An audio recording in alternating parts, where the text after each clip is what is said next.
नाज़रीन, अवामी न्यूज़ में ख़बरनि जो सिलसिलो जारी है। हिन वक्त असीं तव्हांखे खिपरो में ख़बर ॾींदा हलूं त खिपरो में सियारे जी सख़्त सीउ खां बचण जे लाइ खिपरो जा शहरी चिकन सूप खाजन समेत मुख़्तलिफ़ खाधे जी शयुनि जो इस्तेमालु करे रहिया आहिनि। हिननि जो चवणु आहे त सीउ खां बचण जे लाइ गरम खाधे पीते जी शयुनि जो इस्तेमालु ज़रूरी आहे, जंहिं सां सिहत बहितर रहे थी। हाँ ना, सर्दी मौसम मूंगफली ज़्यादा चल रही है ना, ये गर्म चीज़ है, गर्मी में नहीं चलता है। ये अगर ये जिस तरीके से मौसम सरमा चल रहा है, इसके अंदर अगर ये गर्म चीज़ें इस्तेमाल नहीं करेंगे तो हमें सर्दी में का मज़ा कैसे आएगा। फिर सर्दी का मज़ा लेना है तो फिर अंडे और ये सूप वगैरह पी के, यखनी पी के, तभी पता चलेगा कि सर्दी आई है।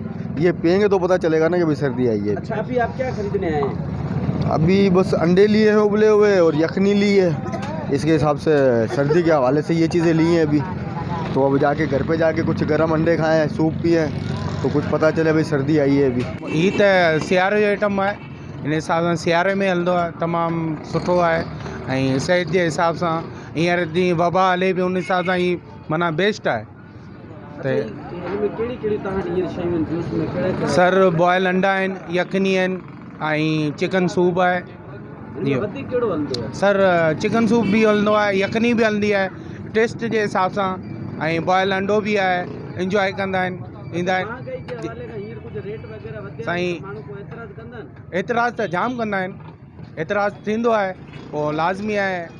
हर माण्हू खे ख़बर आहे, शहर जो माण्हू आहे, बाक़ी जेको ॿाराड़ी जो ईंदो आहे पोइ उनखे वरी उन हिसाब सां। जी हाँ, सियारे मौसम में इंशाल्लाह इहो वात थींदी आहे। हलण जो टाइम आहे, सियारे जो टाइम आहे। बसि असांखे तक़रीबन जहिड़ो करे ॾींहं में 2 कलाक खनि रेस्ट मिली वेंदी आहे, बाक़ी सॼो ॾींहं इन में लॻी वेंदा आहियूं कमु करण में।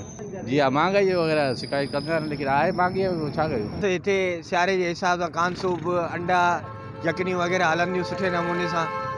सियारे में करणु खपनि, हाणे इन सां सिहत ते वॾो असरु पवंदो आहे, सिहत सुठी रहंदी आहे, गलो वग़ैरह साफ़ु रहंदो आहे इन सां। ऐं माण्हुनि खे इहो पीअणु खपे लाज़मी। सुठी आहे, 32 बीमारियुनि जो मर्ज़ आहे। हिन टाइम में मच्छी अचे पई, हिते असां वटि खायूं पिया। हीअ ॾिसो था, इहा बग़ैर कंडे जी मच्छी आहे। एॾो भलो अथई सियारे लाइ। जेको असां गुटको ऐं मेन पुड़ियूं खाईंदड़ आहियूं न, उहा असांखे सिहत कोन थी ॾे। इहा शइ असांखे सियारे में बचाए पई।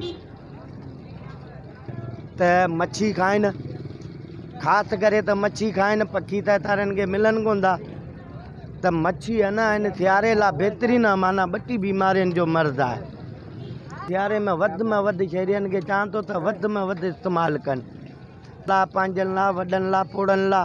इहा माना 32 बीमारियुनि जो माना मर्ज़ अथई। पाण खे बचाइण लाइ त मच्छी इस्तेमालु कयो वञे। मज़ीद खबरों और तफसीलात के लिए विजिट करें हमारी वेबसाइट www.awamiNewsHD.com।